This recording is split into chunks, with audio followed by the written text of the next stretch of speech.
మహాదేవ శంభో శంకర ఓం నమ శివాయ.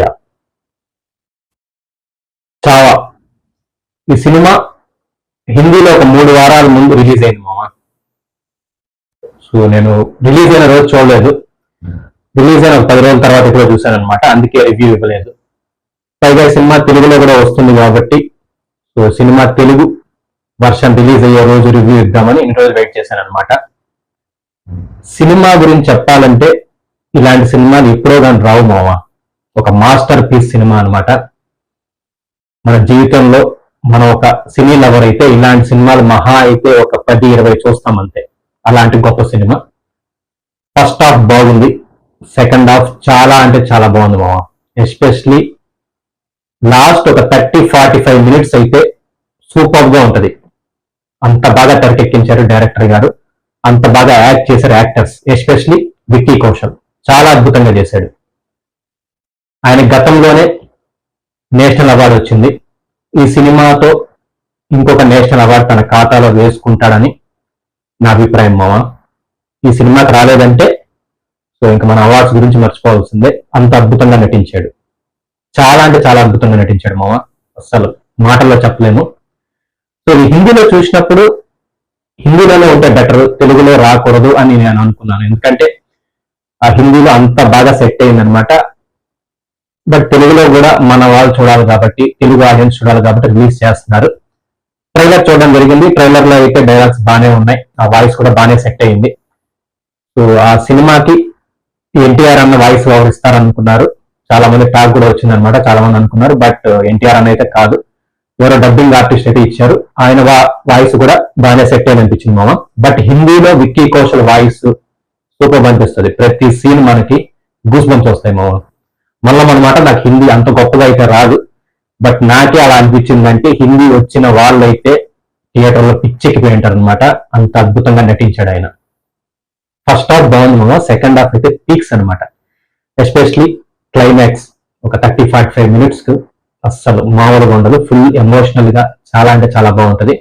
సినిమా మొత్తం అయిపోయాక మన కళ్ళలో నుంచి నీళ్ళు వస్తాయన్నమాట. సో థియేటర్ నుంచి బయటకు వచ్చాక ఒక అద్భుతమైన సినిమా చూసామన్న ఫీలింగ్ అయితే ఖచ్చితంగా కలుగుద్ది మామ.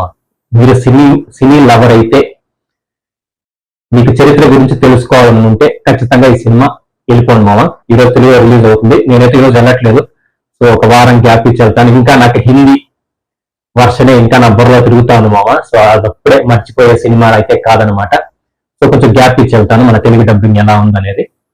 సో సినిమాలో వంక పెట్టడానికి అయితే ఏం లేదు మామ. యాక్టర్స్ అందరూ అద్భుతంగా చేశారు. ఎస్పెషల్లీ విక్కీ కౌశల్ ఆల్రెడీ చెప్పాను, నేషనల్ అవార్డు అయితే ఖచ్చితంగా రావాలి మామ. నాకు తెలిసినంత వరకు 99% ఆయనకి రావాల్సిందే. రష్మిక మన్నా కూడా చాలా బాగా చేశారు మామ, చాలా అంటే చాలా బాగా చేశారు. సో ఆవిడలో కూడా మంచి యాక్టర్ ఉందన్నమాట. అండ్ విలన్ గా చేసిన ఆయన పేరు మర్చిపోయాను. సో ఆయన కూడా అద్భుతంగా నటించారనమాట. ఇంకా చాలా మంది క్యారెక్టర్ ఆర్టిస్ట్ అందరూ అద్భుతంగా చేశారు. పర్ఫెక్ట్ కాస్టింగ్ అని నా అభిప్రాయం మామ. ఇంకా టెక్నికలీ మ్యూజిక్ వచ్చి ఏఆర్ రెహమాన్ గారు, సాంగ్స్ బాగున్నాయి. బ్యాక్గ్రౌండ్ మ్యూజిక్ కూడా మాక్సిమం బాగుంది మామ.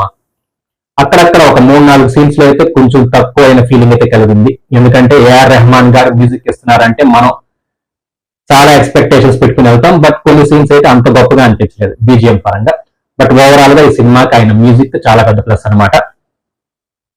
ఇంకా ఆర్ట్ డైరెక్షన్ కానీ, కాస్ట్యూమ్ డిజైనింగ్ కానీ, విఎఫ్ఎక్స్ కానీ, యాక్షన్ సీక్వెన్సెస్ కానీ అన్ని చాలా బాగున్నాయి. ఎస్పెషల్లీ డైలాగ్స్ అయితే కొన్ని అద్భుతంగా ఉన్నాయి. నేను మళ్ళీ చెప్తున్నా, నాకు అంత గొప్పగా రాదు హిందీ, నాకే గూస్ బంప్స్ వచ్చాయి. సో అంత బాగా రాశారనమాట డైలాగ్. అండ్ తెలుగులో కూడా డైలాగ్స్ కూడా అలాగే ఉంటుంది అనుకుంటున్నాను. సో అది మార్చకుండా ఉంటే అది బెస్ట్. సో డైలాగ్స్ అయితే చాలా అంటే చాలా బాగున్నాయి మామ. అండ్ ఇంకా డైరెక్టర్ గారి గురించి చెప్పాలి. సో అద్భుతంగా తెరకెక్కించారు మామ. కొన్ని యాక్షన్ సీక్వెన్సెస్ రిపీటెడ్ గా ఉన్నాయన్న ఫీలింగ్ అయితే కలిగింది మామ. బట్ ఓకే, అది పక్కన పెట్టేస్తే సినిమా పరంగా మనం బాగా కనెక్ట్ అయ్యే విధంగా తెరకెక్కించారనమాట. సో ఆయన 90% వరకు సక్సెస్ అయ్యారని నా అభిప్రాయం మామ. సూపర్ అనిపించింది. సో ఖచ్చితంగా చూడాల్సిన సినిమా మామ. Must watch cinema, masterpiece cinema. ఖచ్చితంగా చూడండి. ఇప్పటికే చాలా మంది చూసేసి ఉంటారు, బట్ చూడని వాళ్ళు ఉంటే, ఈ తెలుగు వర్షన్ కోసం చూస్తూ ఉంటే ఈ సినిమా ఎలా ఉంటుంది, చూడాలా వద్దా అనుకునే వాళ్ళు ఎవరన్నా ఉంటే టికెట్ బుక్ చేసుకోండి, చూసేయండి. ఇంత గొప్ప సినిమాలు ఎప్పుడో కానీ రావు. మళ్ళీ చెప్తున్నాను, మస్ట్ వాచ్ సినిమా. సో చూసిన తర్వాత ఎలా ఉందో నాకు చెప్పండి. చూసిన వాళ్ళు ఉంటే ఎలా ఉందో కింద కామెంట్ బాక్స్ లో మెన్షన్ చేయండి. మళ్ళీ ఇంకొక వీడియోతో మళ్ళీ మిమ్మల్ని కలుసుకుంటాను మామ. హర హర మహాదేవ శంభో శంకర.